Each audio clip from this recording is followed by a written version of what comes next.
আসসালামু আলাইকুম। আজ পবিত্র জুমার দিন। তো এমনিতেই আমি ৫ ওয়াক্ত নামাজ পড়ি, জায়গায় নামাজ পড়ি। তো আজকে শুক্রবার, তো ভাবতেছি যে আজকে মসজিদে যাব। ওই দেখতে পাচ্ছেন রাস্তায় একটা মানুষও নেই, প্রচণ্ড রোদ। আমারে যাইতে হইবে ওই সিপনিটার কাছে, ওইখানে মসজিদ। প্রায় পথ হাঁটা লাগবে ২ কিলোমিটারের মতো। এমনিতে দেখা যাচ্ছে যে গায়ের কাছে, কিন্তু রাস্তা ঘুরানো, অনেক দূরের রাস্তা। তো এখান থেকে যেতে হবে প্রায় ২-৩ কিলোমিটারের মতো। তো দেখতে থাকুন, প্রচন্ড রোদ গরম, এর মধ্যে আমি হাঁটবো এবং মসজিদে যাব নামাজ পড়ার সাদিয়া জন্য। গোত্রের লোকদেরকে বলতেছেন, এই ঘরের ভিতরে একটা এতিম বাচ্চা আছে, বেশি টাকা করি দেওয়া যাবে না, যদি দয়া হয়ে নিয়ে যাও। গরিব মানুষ, এতিম মানুষ দেখে শুনে কেউ আর নিতে চায় না।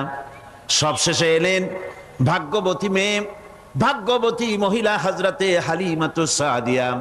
তিনি এসেছেন, কোনো ছেলে পেলে পায় নাই, সকলের শেষে তিনি এসেছেন। আব্দুল মুত্তালিব বলছেন, এই ঘরের মধ্যে একটা এতিম বাচ্চা আছে, দয়া হলে নিয়ে যেতে পারো। তিনি স্বামীর সঙ্গে পরামর্শ করলেন, এরপরে বললেন, যদি দেখতে অন্তত ভালো হয়, মন যদি ভালো লাগে নিয়ে যাব, একেবারে খালি হাতে ফিরে যাওয়ার চাইতে তো ভালো। হযরতে হালিমা বলেন, আমি ঘরের মধ্যে প্রবেশ করলাম, মা আমিনার কোল থেকে শিশু মুহাম্মদ সাল্লাল্লাহু আলাইহি সাল্লামকে যখন আমি কোলে নিলাম, আমি হুজুরের চেহারার দিকে নজর করে দেখলাম, আমার কাছে মনে হলো যেন পূর্ণিমার চাঁদটা আমার কোলে ধরা দিয়েছে। রাসূল কি শিশু মুহাম্মদ সাল্লাল্লাহু আলাইহি সাল্লাম কি যখন নিয়ে বাড়ির দিকে রওনা হলাম, যে গাধা আমার সকলের পেছনে এসেছে, সেই গাধা এখন সকলের আগে ছুটে চলে যায়। এরপরে বাড়ি যখন নিয়ে গেলাম, কুয়ায় পানি বাড়লো, গাছে ফসল বাড়লো, খেজুর গাছে খেজুর বাড়তে লাগলো, জমিনে ফলন বেড়ে গেল। রাসূলের দুধ বোন সাইমা রাসূলকে নিয়ে মুহাম্মদ সাল্লাল্লাহু আলাইহি সাল্লাম তাকে দোলনা নিয়ে দোল দিতেছে। কি আশ্চর্য অবস্থা! সাইমা তাকে দোল দিচ্ছে আর বলতেছে, বেঁচে থাকুক মুহাম্মদ সাল্লাল্লাহু আলাইহি ওয়াসাল্লাম, সে দীর্ঘজীবী হোক। কবি লিখতেছেন, কি আশ্চর্য কথা! বেদুইন বালিকা কারে নিয়ে দোল দেয় সে কি তা জানে? বিশ্বনবী মুহাম্মদ রাসূলুল্লাহ সাল্লাল্লাহু আলাইহি ওয়াসাল্লাম এভাবে এতিম অবস্থায় জীবন তার শুরু হলো। যখন তিনি ফিরে এলেন 6 বছর বয়সের সময়, যখন মায়ের কাছে তিনি ফিরে এসেছেন, প্রতিদিন তিনি খেলা দেখতে যান ময়দানে।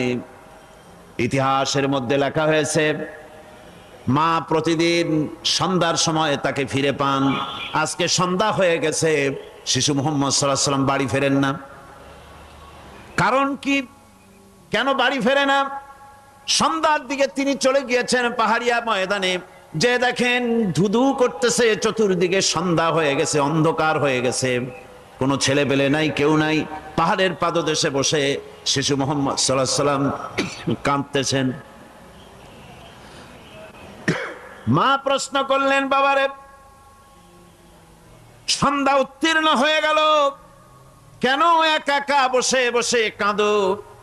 তিনি বলছেন, মাজি, আজ কদিন খেলা দেখতে আসলাম ময়দানে, প্রতিদিন দেখি যখন সন্ধ্যা হয়ে যায়, মুরব্বী শ্রেণীর কিছু লোক আসে, ছেলেকে নাম ধরে ডাক দেয়, ছেলেরা দৌড়ে তারা বাবার কাছে চলে যায়, আর বাবা ছেলেকে কোলে নিয়ে মুখে চুমা দিয়ে বাড়ির দিকে নিয়ে যায়।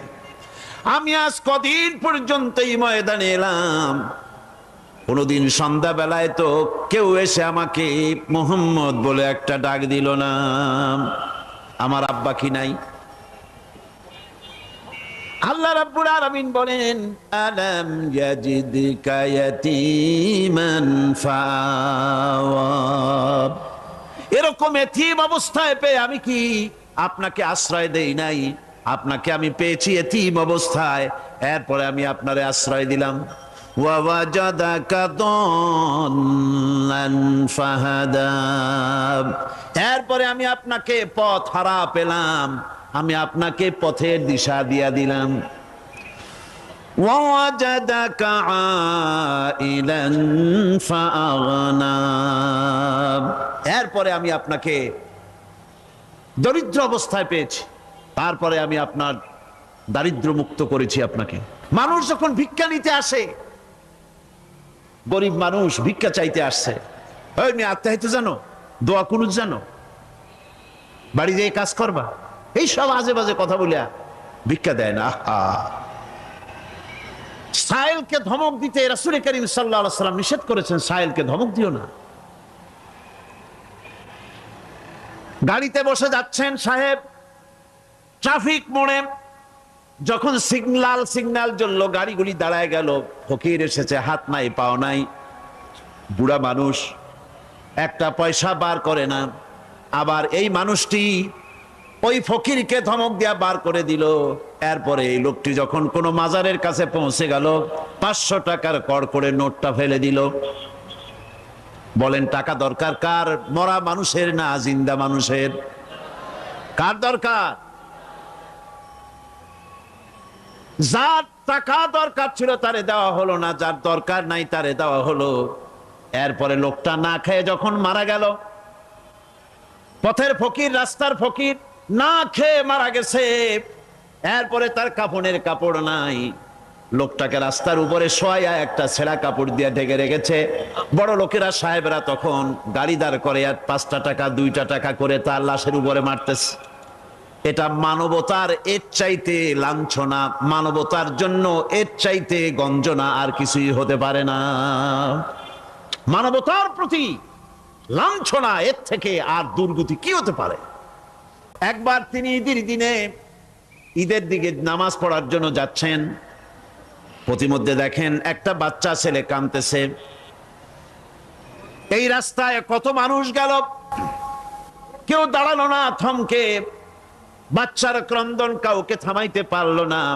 কিন্তু বিশ্ব নবী, দয়ার নবী রাহমাতুল লিল আলামিন বাচ্চার কান্না দেখে পাও বাড়াতে পারলেন না। নবীজি দাঁড়ায় গেলেন, জিজ্ঞেস করেন, ও বাচ্চা, ঈদের দিনে কাঁদো কেন? ঈদের দিনে তো কাঁদতে নাই।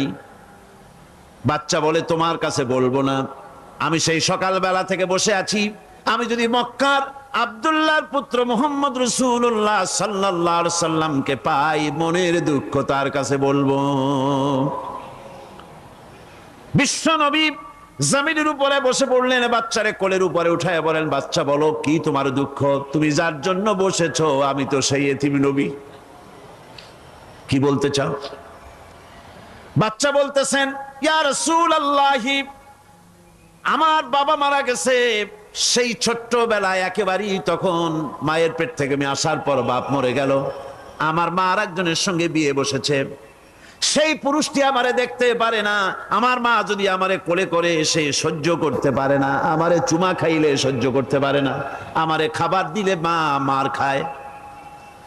আজ ঈদের দিনে রাতে আমার মা আমাকে বললো, বাবারে তোমার কপাল খারাপ, তোমার বাবা মারা গেছে, তোমাকে সাহায্য করার কেউ নাই, আমি তোমার যত্ন করতে পারলাম না, কোলে নিয়ে সুমাও দিতে পারি না, আমার এমনই কপাল খারাপ। সুতরাং এতিমের দরদ, এতিম ছাড়ার কেউ দেখতে বুঝবে পাচ্ছেন না। উজুখানা, এই মসজিদ, খুতবা চলতেছে, তো এখন উজু করব এবং মসজিদের ভেতর আমি নামাজ পড়ব। এতিমের দুঃখ তিনি বুঝবেন। আমি মায়ের কথা মতো এই জায়গায় এতক্ষণ বসে আছি, হুজুর আপনি দয়া করে, আমার কথা তো আপনার কাছে বললাম, আমার মনের এই দুঃখ। নবীজি বাচ্চার কথা শুনতেছিলেন, চোখ দিয়া পানি পড়তেছিল, বাচ্চাকে বুকের সঙ্গে জড়িয়ে ধরে নবীজি বলেন, ও এতিম, মুহাম্মদ সাল্লাল্লাহু আলাইহি ওয়াসাল্লাম যদি তোমার পিতা হন আর হযরতে আয়েশা যদি তোমার মা হয়ে যায়, বলো তোমার মনের দুঃখ মেটে নাকি? ছেলে ডুকরে কেঁদে উঠলো আর বলল, ইয়া রাসূলুল্লাহ, আপনি যদি আমার পিতা হন আর আয়েশা যদি আমার মা। তো সবাইকে অসংখ্য ধন্যবাদ আমার এই পুরা ভিডিওটা দেখার জন্য। সবাই ভালো থাকবেন, সুস্থ থাকবেন, আর সবাই 5 ওয়াক্ত নামাজ পড়বেন। আসসালামু আলাইকুম।